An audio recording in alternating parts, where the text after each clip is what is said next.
How's it going, everybody? This is Juan Galt with the Crypto Competition, and today's guest is Chris Horlacher, the CEO of Equibit, a decentralized securities platform, and we're going to be talking about how to do a company valuation and apply it to the crypto market, apply it to the ICO market, which is, as we just saw with Genosis, not as simple as it may look. Stay tuned.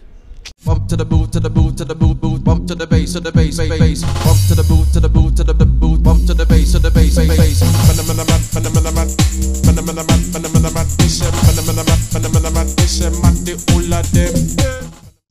Okay, well, yeah, I guess a bit about my work history. After I graduated from Brock University with a bachelor's of accounting, I went to work full-time at a professional services firm called Deloitte and Touche.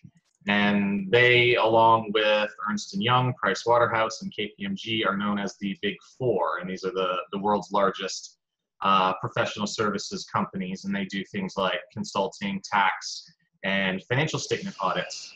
So for years and years and years, I was digging through the finances of some of the world's largest companies, like General Motors, or if you're familiar with Canada, I'm sure you've come across the Hudson's Bay Company, or otherwise known as the Bay, and a lot of other business-to-business companies, steel companies, auto part manufacturers, and so on.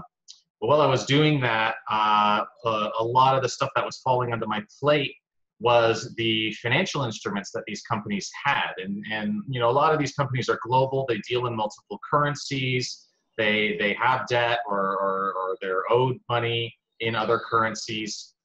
And so a lot of them, what they will do is they'll engage in interest rate swaps or foreign currency swaps so that they can hedge that risk exposure. Because if you owe one of your vendors in another currency and that currency moves against your currency, things, it can get pretty bad pretty quickly for you, especially if you're working in a country whose money is declining. So that would not be very good if you were in a place like Venezuela, for example, and you owed money to US suppliers. That would be very bad for you if you hadn't hedged that exposure. So I'm auditing all of these great big portfolios of financial instruments and options and forwards and swaps and all of this exotic stuff, and also doing company valuations, because whenever companies change hands, the premium that the buyer paid over and above the book value of that company, that is added into the balance sheet as an item called goodwill. And so we have this thing called a goodwill impairment test, where we basically revalue the company and then decide whether or not the amount that they have in goodwill is accurate. Can they continue carrying it at the value that they're stating it is? So that was another big test that I was performing on a lot of my clients. Afterwards, I moved from there to Euro-Pacific Canada. I was a big fan of Peter Schiff at the time, and I was listening to his ham radio broadcast. He hadn't gone online just yet.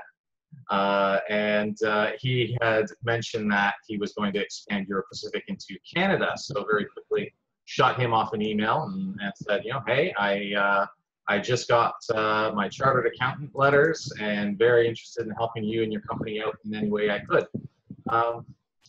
After a little bit of back and forth with the company, managed to parlay that into a short term with the company as the chief financial officer while they were starting up. And so got a really great look into the securities industry, and that was just an amazing experience.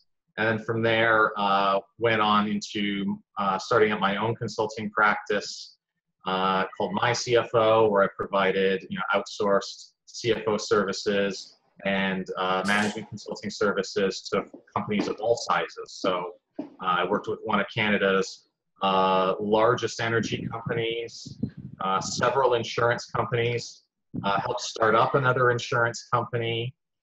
So got very, very familiar with the financial institutions of Canada and how they all work.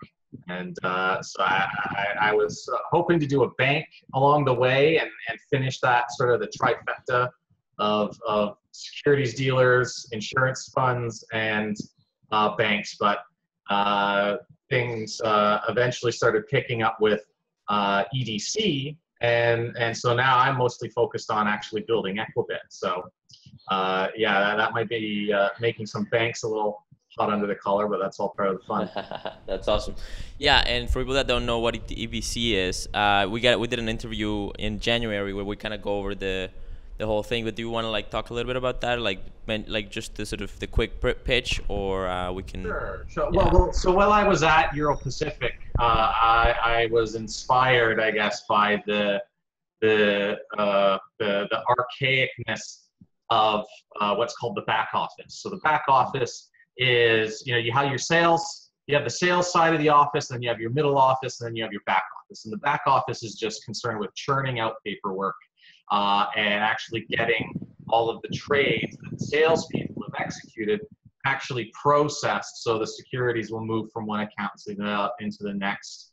And these are the these are the guys that are just toiling away in the dark, a thankless job, but at the end of the day, it's the whole thing doesn't exist without it.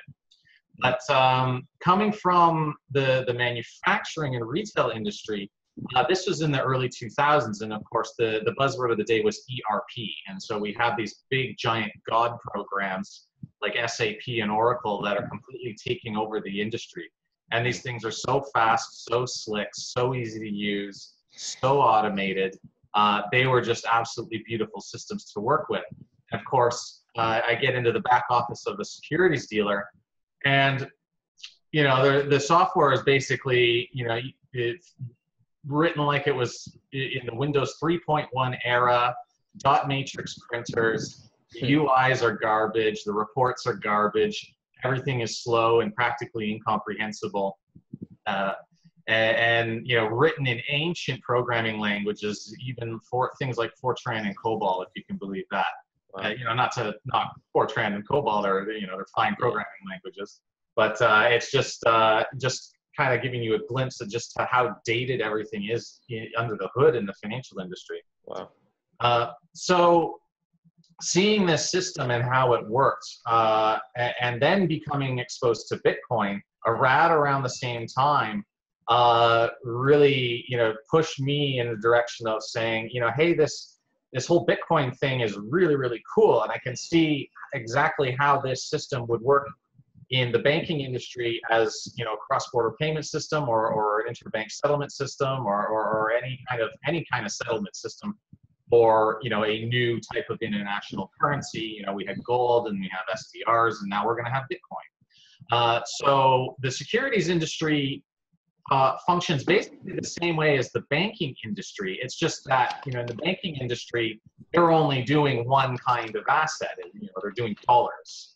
Whereas the securities industry, they're doing thousands and thousands and thousands of different kinds of assets. So they all need to be tracked and transferred from one place to the other when these trades happen. So a lot of the principles are the same. We just need to add one layer of or one extra dimension to the system that allows for creating multiple types of assets in a peer-to-peer network. And so that was how Equibit got started. And of course, it's grown to so much more than that at the moment. An asset registration system is not enough. You need primary and secondary markets. You need investor relations. You need tools for issuers to restrict the transferability of their shares, because maybe you're a small, closely held company. You've got a shareholder agreement, and the shareholders say no transfers unless there's a unanimous decision. Or companies can place all kinds of other rules on themselves, and of course you have the regulators to worry about too. Yeah, so it's a whole ecosystem of its own, right? Like, I mean, you guys have sort of built it. You're creating a market like that connects with the bigger markets and the crypto markets. It's fantastic. Yeah. I mean, you called it the open bazaar of securities, and that's really, I think, probably the best way to describe what it is. So if you're an issuer, you create security in there. Now you have a page for your asset. it blends components of the securities industry and social media all together in this wonderful platform that is finally, you know, coming together, and we hope to have everything released and introduced to the world this summer. That's what we're aiming for. This summer, fantastic. That's awesome. Yeah, check it out. So we'll put the website below, and you can sort of learn more about that and see the interview that we did a couple of, you know, just like mid-January. But let's get back to company valuation. So you mentioned something really interesting, goodwill pricing. Do you want to touch a little bit on like how would you figure out if the goodwill sort of extra value that a purchaser of a company adds to it, if that actually matches the market? How would you go about that? Yeah, well, generally speaking, there's three ways to approach valuing a company, and you can start with the balance sheet, the income statement, or the cash flow statement, and there's three different kinds of valuations that you can do with those three different pieces of base data. So the balance sheet approach is basically just book value, assets minus liabilities. But, you know, of course, if you want to be accurate, you also want to test whether the assets and liabilities on that company's balance sheet are actually at their fair market value. So, you know, a lot of times there's been in the accounting standards, there's been a big push towards, you know, reporting everything at fair market value. So if the company's accountants are doing a good job of that, you can look at the equity in the company and there's sort of your book value. But if you're looking at, you know, if you're doing, you know, like a $10 billion corporate takeover purchase or something like that, you know, you're obviously going to want to do a little more due diligence than that. And so you're going to go through all of the assets and value everything independently. You're going to mark those up or down as you go, and you're going to figure out, you know, the new amount of equity. And so that's book value. Now that is not really used all that much these days. Most people will either use an income statement or a cash flow approach, because those approaches take into account the future earnings that this business is looking like it's going to generate. And so in order to do that, you either look at, you know, the profits or the sustainable cash flows. So the profits is basically, you know, you can look at the income statement. You probably want a few years of history so you can see, you know, what is the profit of this company doing year over year? Is there anything that is happening in any of these years that was unique to that year? Maybe they had a windfall or a catastrophic loss one year. It's not going to happen again. So we can kind of ignore that when we look at this stabilized earnings stream. And maybe it's growing. So we want to also consider the growth rate of this company. And then in cash flow, we do kind of the same thing. So we have this concept called free cash flow. And free cash flows is the cash that the business is making after it has made the necessary reinvestments that it has to do each year in order to keep going. Because of course, you know, you buy your plant and equipment and this stuff doesn't last forever. So, you know, every 5 years, every 10 years, you have to plow more money into this company to keep it going. You have to pay for your repairs and maintenance and upgrades and stuff like that. So free cash flow is essentially the cash that your operations generates minus that reinvestment that you have to keep making. So you get to free cash flows. So we have either our free cash flows or we have our normalized earnings. But we have that for 1 year. So we assume that we're going to keep making this year over year over year over year. And maybe it's growing too. So we have a growth factor. So we'll say let's say the company's growing at 2% a year. But the other thing that we need to do is we need to apply a discount rate. And the discount rate is that magic number. Sometimes it's called a multiple. So the multiple is just 1 divided by the discount rate. But the discount rate is that magic number that takes this stream of earnings that goes out to infinity and moves all of it into the present. At that present moment, you can say, okay, well, if I'm going to get you know, $50 million a year feasibly forever, you know, what is that $50 million a year stream worth today? And depending on that discount rate, you know, you could wind up with a, you know, 8 times multiple or a 12 times multiple. And that range is fairly typical. So, you know, like an 8 times, you know, 8 times is, I think that is 12.5%. If I can, yeah. So if and where you get that that discount rate from comes from the company's cost, something called the company's cost of capital. So if you look at all of the debt that the company has borrowed and what it's paying out on its debt, and also what it has taken in equity and what it's paying out on the equity, meaning dividends, and you do a weighted average blend of what that is all costing, that is the typical discount rate. And then if you're applying a growth rate, then you subtract it from that. And so now I have 2 things. I have my normalized earnings or my free cash flows, and I have my, you know, I have my discount rate minus my growth rate. And again, you just do that division. So you divide it by the discount rate, and now you come up with your valuation. So if I have, you know, $1 million company, and, you know, let's say I've got 12.5% weighted average cost of capital and minus 2.5% annualized growth rate. So so that number I'm dividing by 10%, or I'm multiplying by 10, same thing. So that $1 million a year company is worth $10 million if I want to go out and acquire it. So now let's say I go back to the balance sheet and I look at the equity in that company, and assuming all of the assets and liabilities are already at fair value, and I see that the company has $9 million of equity. So I'm going to pay $10 million for a company that has $9 million of equity. Where is that $1 million coming from? And that $1 million is goodwill. That's where that comes from. And so after I acquire that company, the balance sheet changes from 9 million to 10 million, and I have this extra line item called goodwill with $1 million on it. And so that's kind of how the valuation of companies and where this whole thing called goodwill comes from. If you've ever looked at, you know, a balance sheet of any company, you know, go download the financial statements of Coca-Cola. They have massive, absolutely massive goodwill. Or Pepsi, or, you know, any big company is going to have goodwill because, you know, these companies have changed hands a lot of times over the years, and some of them they go public and then they go back private and they go public again. So they build up these big reserves of goodwill.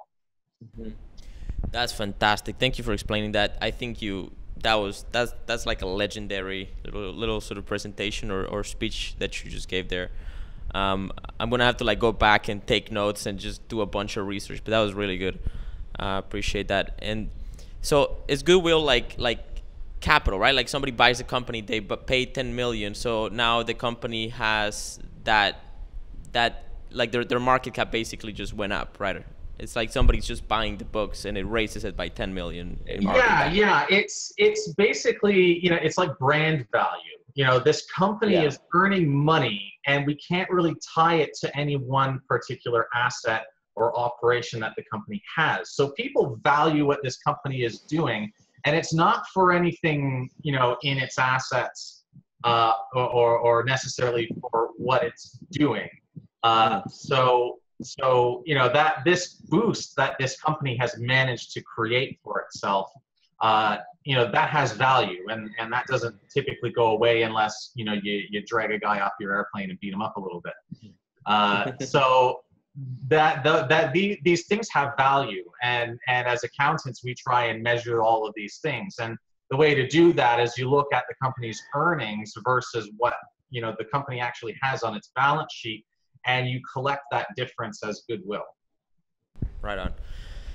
Yeah, that's fascinating.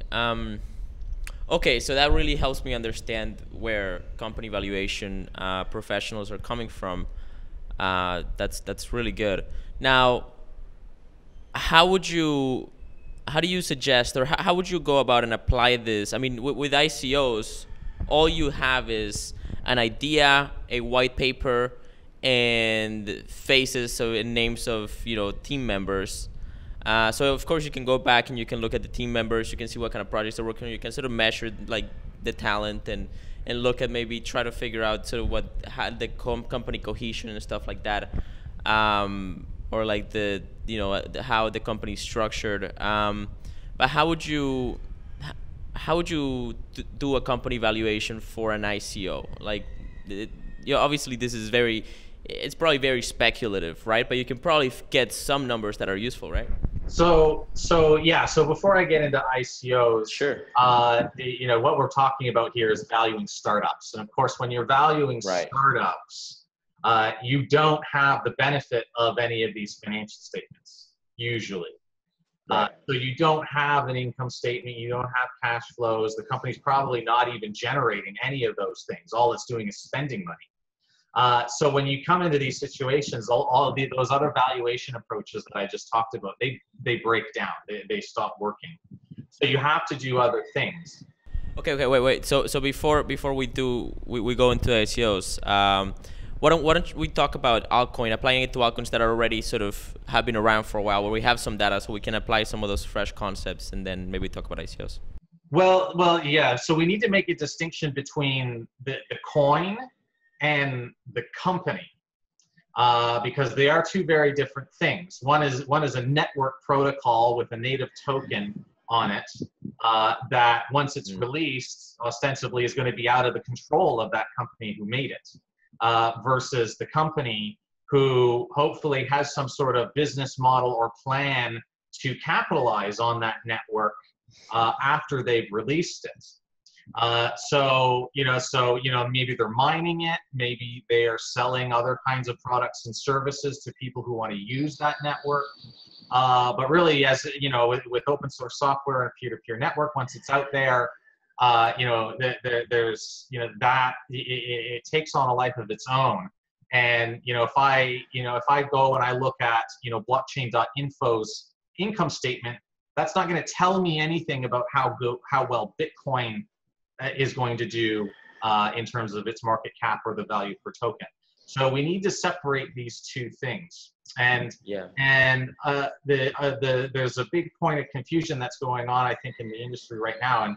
And ICOs are starting to play both sides of this fence, where you have companies that are offering equity or debt interest in themselves and using an Ethereum contract with a token on it to track their security holders or their investors, versus a company who is releasing a new blockchain with its own native token that is going to go out in the wild and take on a life of its own. And so, when you're looking at an ICO, you need to make sure, which bucket are we in? Is this coin representative of an equity interest in a company, or is this a native token like Bitcoin or Ether?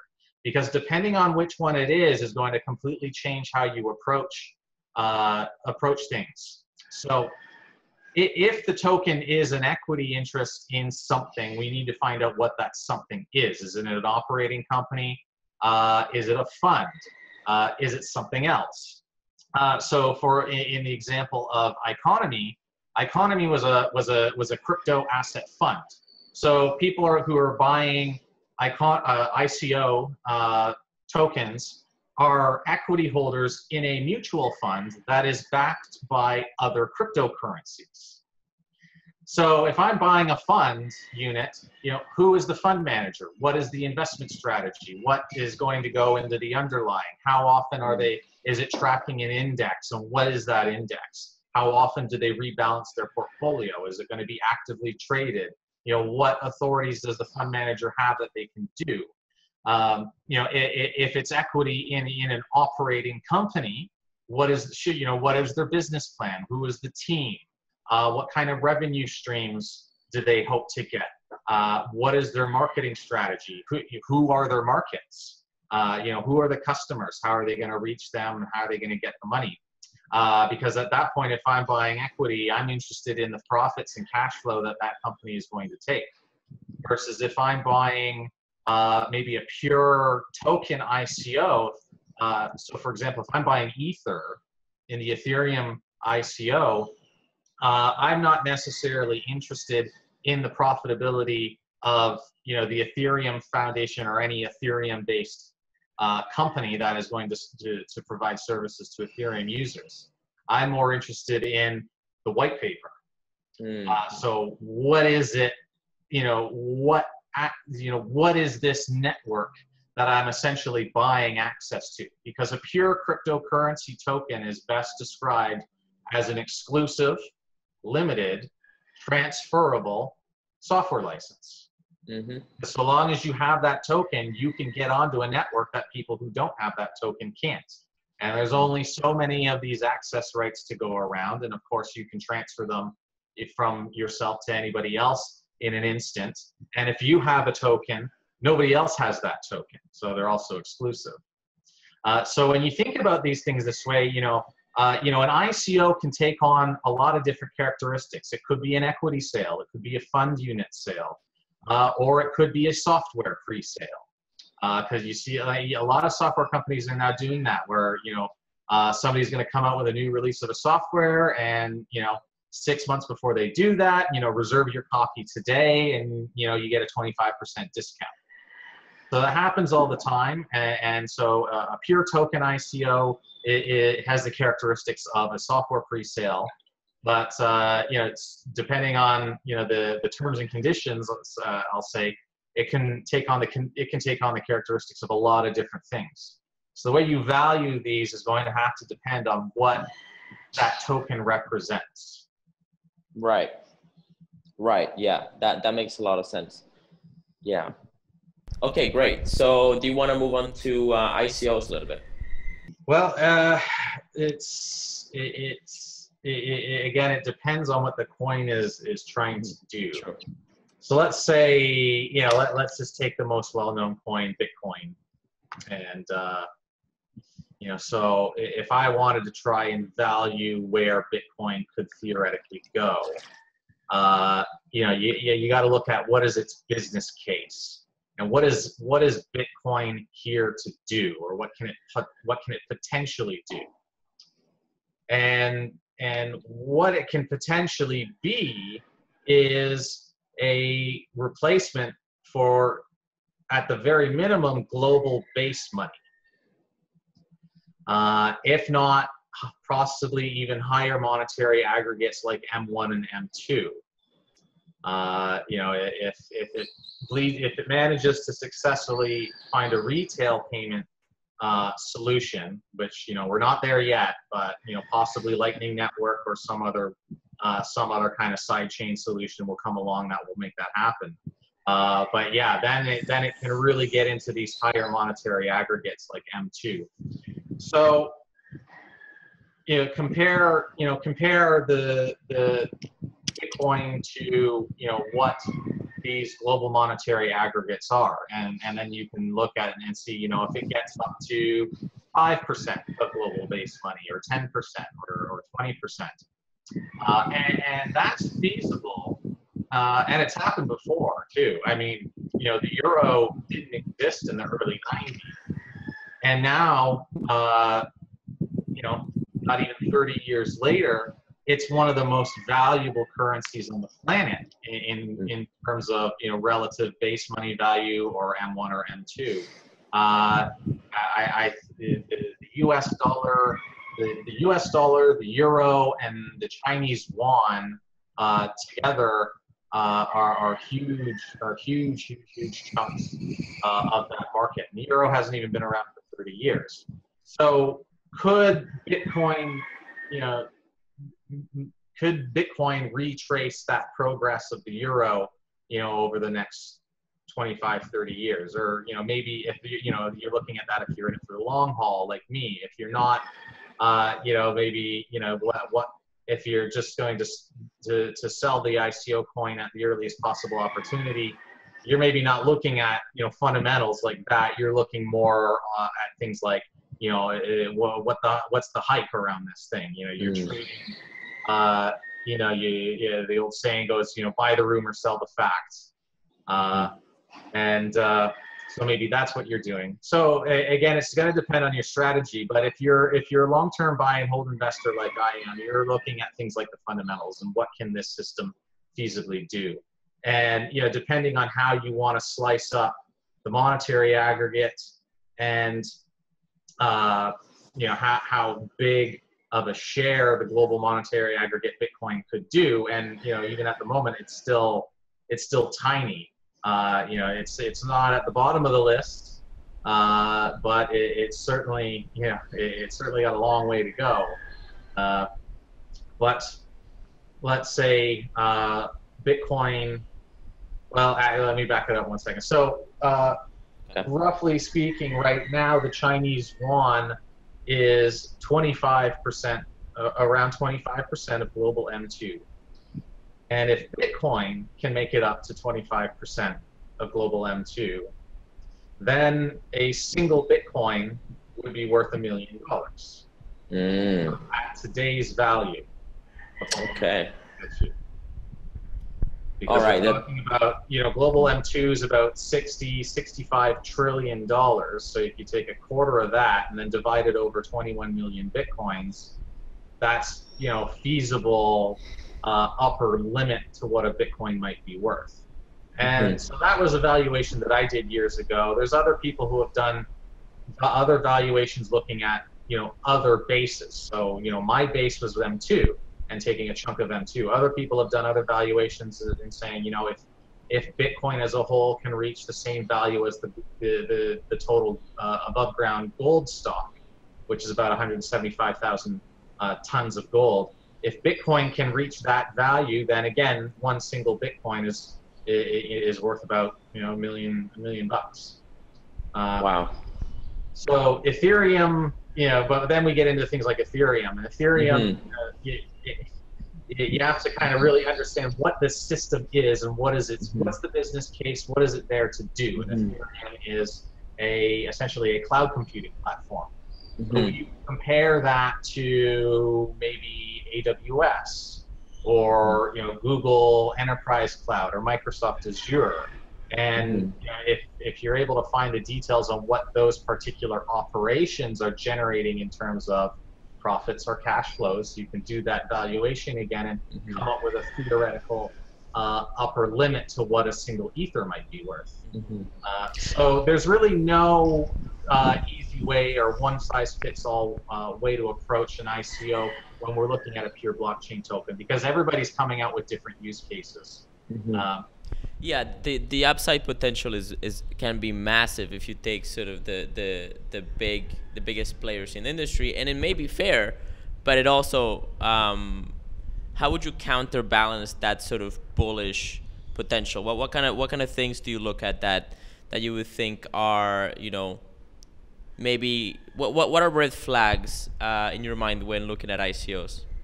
Well, when I'm looking at an ICO, you're basically investing in, you're buying an idea or product, and so you're looking, is this actually going to be useful? Is there a market?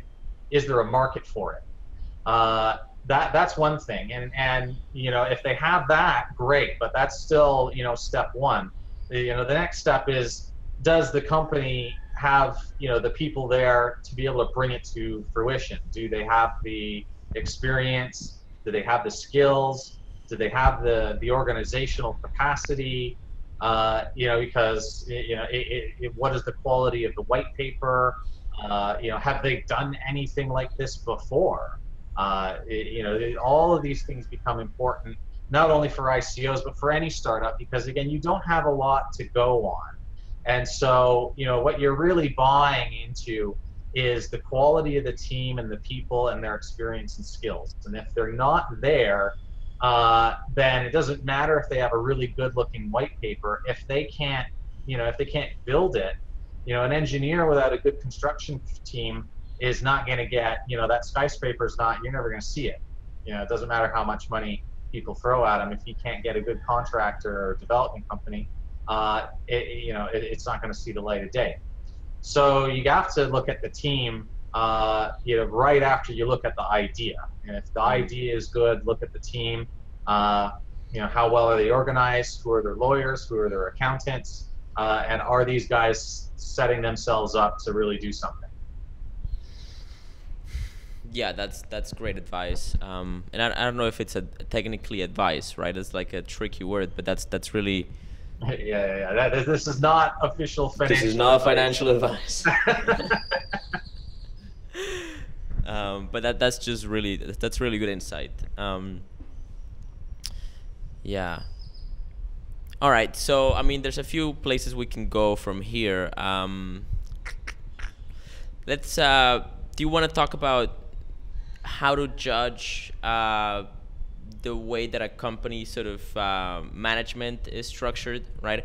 Let me give you an example. I was really into Cinero, and I don't know. I'm curious what you think about this, but I was really into Cinero. And Cinero's the original pitch they started like 3 years ago was a decentralized end-to-end encrypted social network that has a native token that is used to pay people for their attention as they engage with content, and they have this sort of mechanism for rewarding content creators, and then you can buy content creators' access to people that you're not friends with, so you can reach their audience or other people, right? So that there's a whole sort of economy around attention. It's really interesting concepts. And they're a lot more complex than what I just put it out, but that's basically kind of the layout.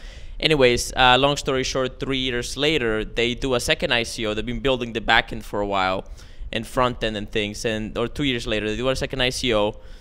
They raise a bunch of money for this new blockchain they're gonna build, and their product and stuff. And then post second ICO, this chief technical officer who has this vision of the kind of blockchain that they're gonna need, and the chief executive officer who's saying, I don't know that we need to buy a new blockchain, have this public sort of breakup, right? And it turns out that there had been tensions for a long time, and that the company had been structured in kind of very complex ways, from like the legal perspective of the equity of the company, and then the token and what the function of the token, and then the governance system. How are the users going to govern the value of their token against how is the company governed?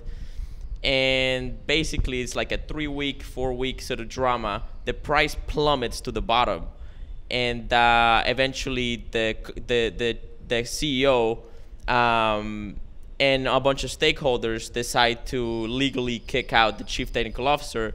The CTO leaves and creates its own thing and starts a swap for the tokens, right? Well, the CEO is now says, okay, we're gonna take a month or two, and then we're gonna sort of go and actually build an MVP and launch this thing launch something as soon as possible, create a new roadmap. And he's actually delivering now. He's showing alphas and stuff. So the price is starting to go up because he's actually, without that tension, he's moving faster, which is great. So AMP is interesting. Take a look at it. But, and it could, who knows what's going to happen, right? But it's an interesting one. And so how would you, what that taught me is I need to look at the relationship of the key players in a company. How could somebody go about sort of trying to know if something like that's going to happen? Well, for an ICO investor, it's hard because it's offered to the public, and you're only going to be looking and seeing what's available to the public. Now, a lot of the inside information about these kinds of situations, you wouldn't necessarily be able to discover them except through some pretty serious due diligence and talking with the management team, looking into each of their individual histories, employment history. What have other people who have worked with them thought about them? Are they collaborative? Are they smart? Are they driven? Are they passionate about what they do? Because you can't create a startup company with people who have that employee mindset, where I'm going to sit around and I'm going to wait for somebody to tell me what my next thing to do is. You need a lot of highly motivated, self-starting people who are very hungry to see and believe in the project in order to succeed. So, ways you can look for that is, do the developers have equity in the development company? Or who has equity in the development company? Now, you as the ICO buyer may not, ever get close to owning equity in that company, but it shows that the developers have an actual stake in bringing this product to past the finish line. So one of the things that we did in EDC was in our shareholder agreement when we were shopping for an angel investor. We actually had a performance clause in our shareholder agreement, and so if the development team had not delivered a working prototype by these days, then we could start having our shares clawed back. So are there things that are in the company that can light a fire under people's butts and to get them moving and keep them focused on what they need to do? Yeah, that's really powerful. There's an interesting story of Diaspora, the social network, where there's sort of like a decentralized social network as well, right? This is pre-altcoins, so they never developed a crypto, to my knowledge. No, they haven't developed anything like that yet. And they were apparently like on fire, right? This is a startup, young startup. They were after the Facebook market share, and they were kind of like a very hot sort of startup. This is from my recalling of it, right? Maybe you have a better knowledge of it. And so they probably got some seed funding. They get to the point where they're going to go to market, and they want to build up to scale to Facebook size. And Facebook just dumps like $10 million on them or something, right? Or at probably $1 billion. Who knows how much money? They're just a ton of money. And then what ended up happening seems to be that the company just got comfortable, and then that fire sort of was like Diaspora still works, but it just never quite got to the ease of use that Bitcoin that Facebook has, right? And so it's kind of like you see that happen a lot. Some companies they do a big Series A, or a big venture capitalist or a syndicate comes in and just acquires a company and pours. They either acquire the company completely, or they acquire a controlling interest in it. And a lot of the times after that happens, now the shareholders are different, and their interests are different. And the people who originally started that company may not have any more skin in the game, or not as much skin in the game. And even though they stay around, usually when these big acquisitions go through, part of the purchase agreement is going to be clauses in there that that make the original management team stay there for at least a year or two, while the new employees come in and learn the ropes, because they don't want to disrupt anything too fast. But you mentioned basically one social media company getting bought out by another. And that's really just, that's a market dominant strategy. And if you see, if I'm on the top of the hill and I see somebody climbing up the side pretty aggressively, and I'm thinking, this guy's got something, he could be taking a swing at me in a few more months, I might just start throwing money at him. And if it works out, then now they're my company, and I don't have to worry about the competitive pressure anymore. So these kinds of acquisition strategies are all it's all very old corporate warfare type stuff.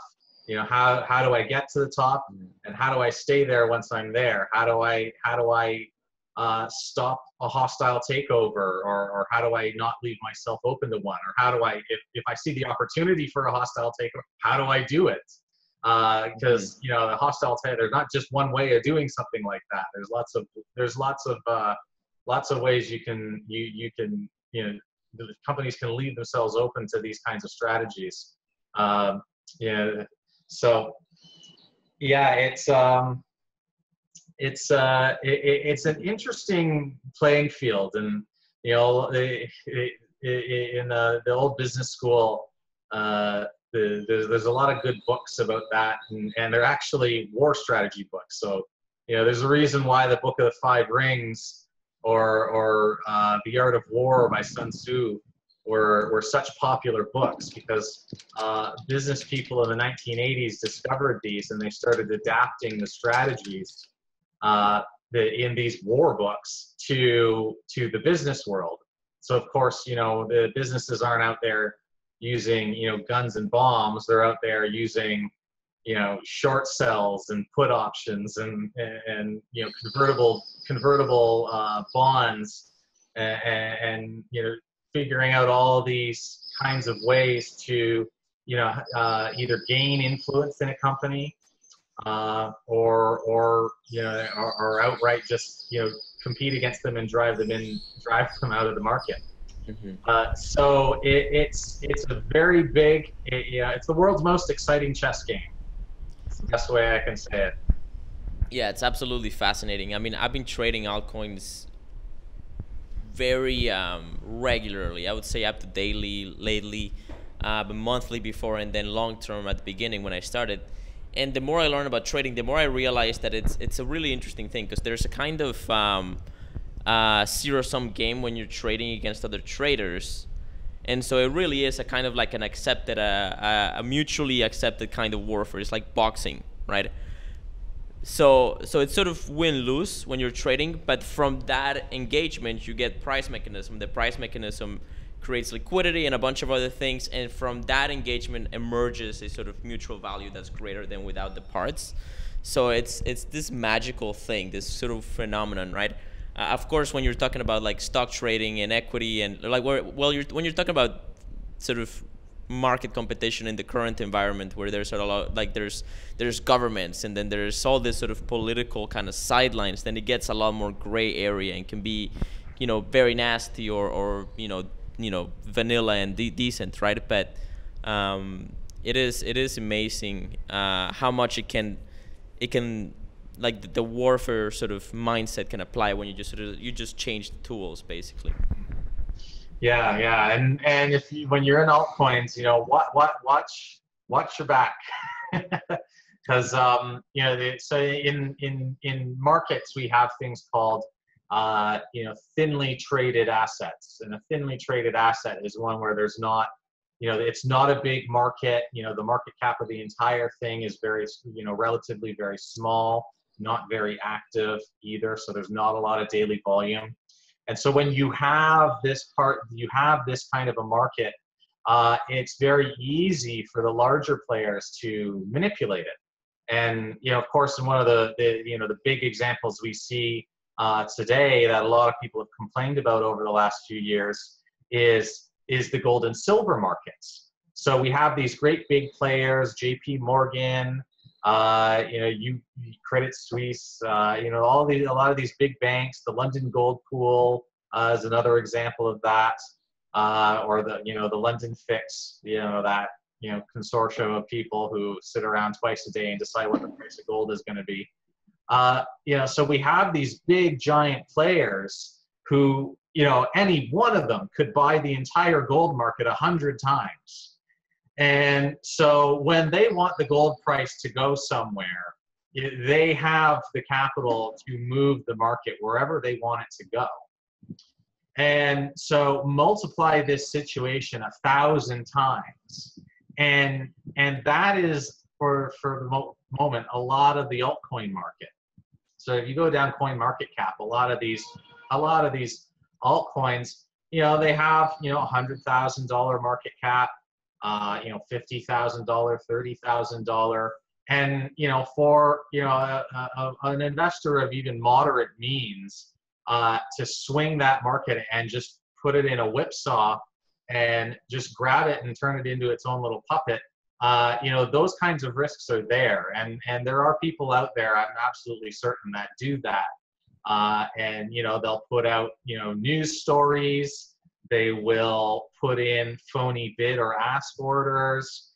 You watch, something like, the original Wallstreet or even the second Wallstreet. You look at the kinds of, the antics that these guys get up to. It's very real stuff. The people, I'm sure, do float stories out into the media to pump a certain asset or or harm a certain asset. So, one thing that, if I, one hostile takeover strategy, if I want to take over a company that's public, we have things called good news and bad news events. And so if I want to take over a company that's public, and I have the opportunity and means of flooding the market with a whole bunch of bad news about this company, I could shave my acquisition costs by over $1 billion. Just look at what happened to United Airlines. In a day, the value of the company went down over $1 billion. So if I'm trying to buy United Airlines, those kinds of stories help me out quite a lot.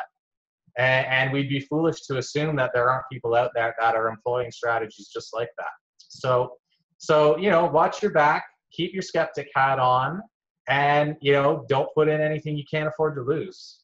Mm-hmm. Yeah, definitely. And, at that point, it's probably useful to know the fundamentals, because if you're playing long term and a bad news event happens, you can see the opportunity just like the whale or the shark, if you will, sees the opportunity and ride the wave, right? Yeah. So everybody who's long gold loves these, events where the market gets smashed, because they just take the opportunity to pile up. And all the veteran gold investors have had that day where gold just takes a 10% dive, and they go to call up their bullion dealer and they can't get through because the lines are flooded. Fascinating. You mentioned something. You said Wall Street, and then the second Wall Street or something like that. Are those books or movies, or are you talking about the history? That's Gordon Gekko and Bud Fox. These are classic investor movies out there. Maybe not so much the second Wall Street, but the first Wall Street was incredible. It had Charlie Sheen and Mike Douglas.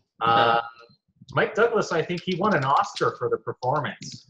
And, he plays this guy named Gordon Gekko, who is just this, incredibly intelligent, ultra smart, but, somewhat morally ambiguous Wall Street investor. And Bud Fox, played by Charlie Sheen, is his, this young, poor, hungry, smart, up-and-coming trader who is, trying to get up the ladder in Wall Street and into the top echelons of Mount Olympus or something. And he claws his way up there, and he's hanging out with Gordon Gekko doing these trades. And Gordon Gekko is still not the largest guy on Wall Street, but he's so smart and he's so fast that he's taking bites out of the really, really big guys. And him and Bud Fox are just having a great time doing it. But of course, they get a little too hungry, a little too ambitious, and eventually everything collapses in the end. So it's right, I'm gonna cut out that spoiler. Yeah. And I think the director was Francis Ford Coppola, and when he made the movie, he had made it to be this big giant anti-capitalist type movie, but all he wound up doing was get thousands of people to apply for jobs at Wall Street because they all wanted to be Gordon Gekko and Bud Fox. That's fantastic. But that's an amazing movie. If you're looking for other good movies, Boiler Room is good. If you want to, see how, they call it a chop shop, and they're basically selling, fake stocks.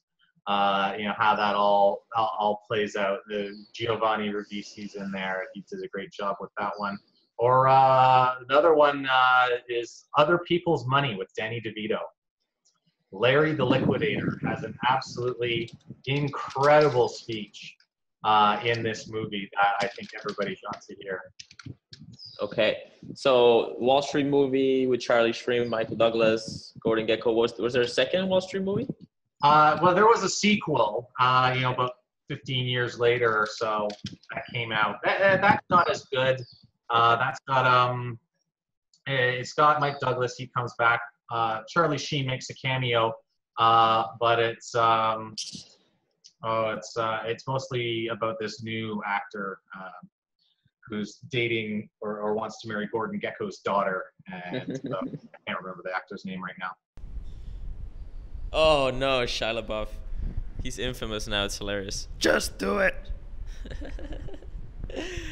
All right, so I think we should finish this with one epic topic that's in question that's happening these days. Speaking of internal drama and corporate takeovers, what do you make? What do you make of the Bitcoin fork? I'm on the fence. I'm leaning SegWit, just FYI, but I'm really like I don't know what's technically the best, and there's a lot of, it's very confusing. So what do you make of this, and what do you think might happen? Well, yeah, when I started analyzing Bitcoin and looking at, what the system was capable of, I looked at it and I didn't see a retail payment system. I didn't see people going out and buying their daily coffee, or their groceries, or, these sub $100 purchases with Bitcoin directly, because of the scaling issue. That's not to say that some other Bitcoin related technology wouldn't come along and supplement it, so that it can get into that sector. But I had always seen it as, an international settlement system. So these are smaller quantities of very large value transactions. And, Bitcoin is still doing fantastic for that. I use Bitcoin constantly in EDC. I'm paying, about half of my suppliers in Bitcoin. And, I never fail to get a confirmation on time. So it's not really an issue for me. But yeah, I can see, how when you get down into, the sub $5 or sub $2 transactions, with a 42-cent transaction fee, those aren't looking that interesting anymore. So Bitcoin, needs to scale. And to me, SegWit is the direction it needs to go if Bitcoin is going to secure its future. Because without it, somebody else is just going to do it. I think Litecoin is, moments away from activating SegWit. Mm-hmm. I do think, Bitcoin does need SegWit. It probably also needs bigger blocks, to be honest. But, at least for me, for my usage of the system, I'm not really running into the same kind of problems I think that, guys like Roger Ver are complaining about, because that's, my business model doesn't involve these microtransactions quite so much as his does. The interesting story is all of this ASIC boost stuff, and how, somebody has got this technology in their back pocket that they denied existed, and then it was proven to exist, and then they denied they're using it. Now it looks like, they have been using it. And of course, SegWit would wipe out this advantage. And so this is why they're opposed to SegWit and pro Bitcoin Unlimited.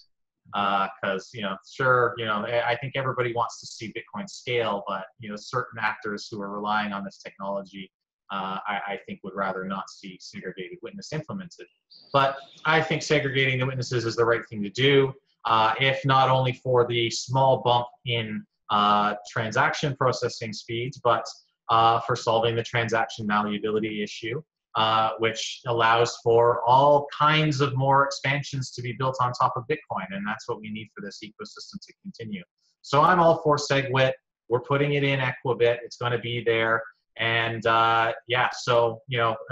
let's go Lightning, and let's get this online, and let's see, what we can take Bitcoin into. Because, my understanding has always been, the financial industry is in layers, and you have your settlement layer and your clearing layer and your execution layer.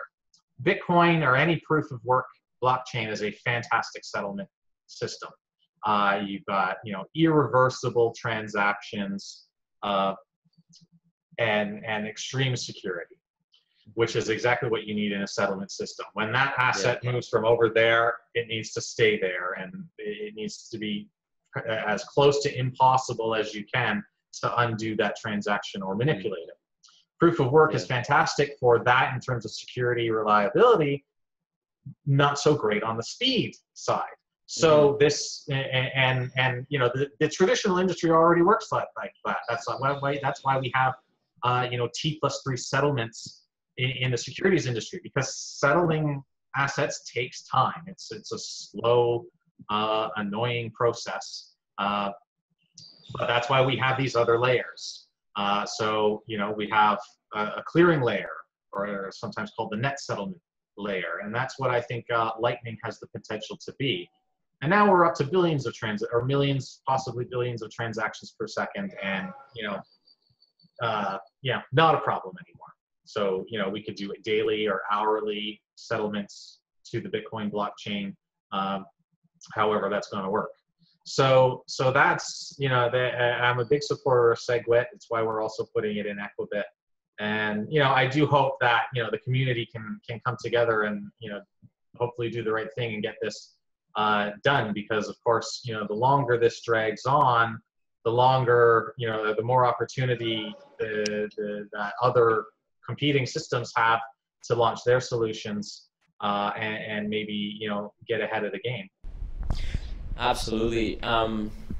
As I said, I'm not like, it's interesting because I like how you're thinking about this. You see it as basically Core has, the digital gold strategy where they think that Bitcoin is best at settlement because of the high security and this low capacity that it has, like this low settlement capacity gives a great security, but it's slow for retail.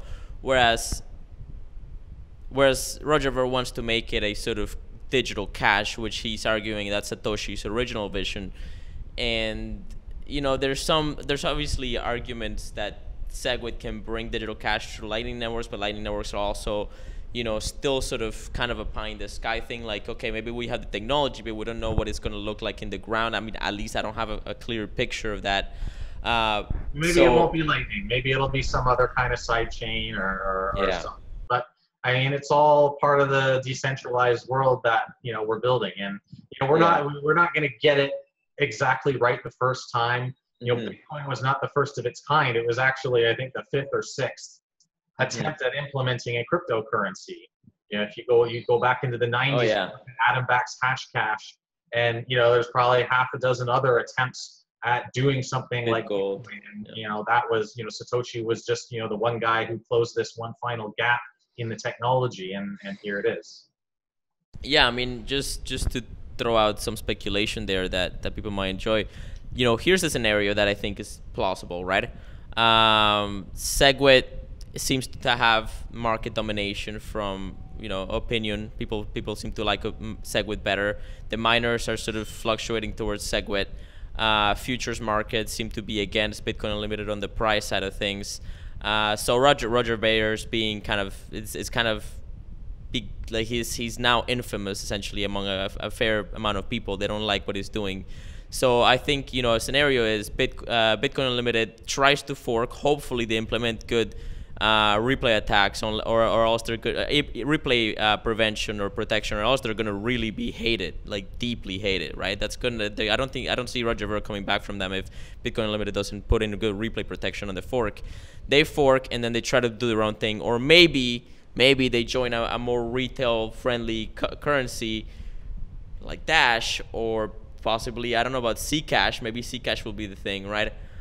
Wouldn't that be exciting, right? If that happens, or maybe Roger Ver takes over Bitcoin and then Bitcoin Core moves over to Litecoin and then Litecoin goes to the moon. I mean, there's a lot of different ways that this could play out that are kind of interesting. Maybe it's going to be a sidechain thing. I'm not familiar with the sidechain thing, so I can't speculate and fantasize about how that would go down. But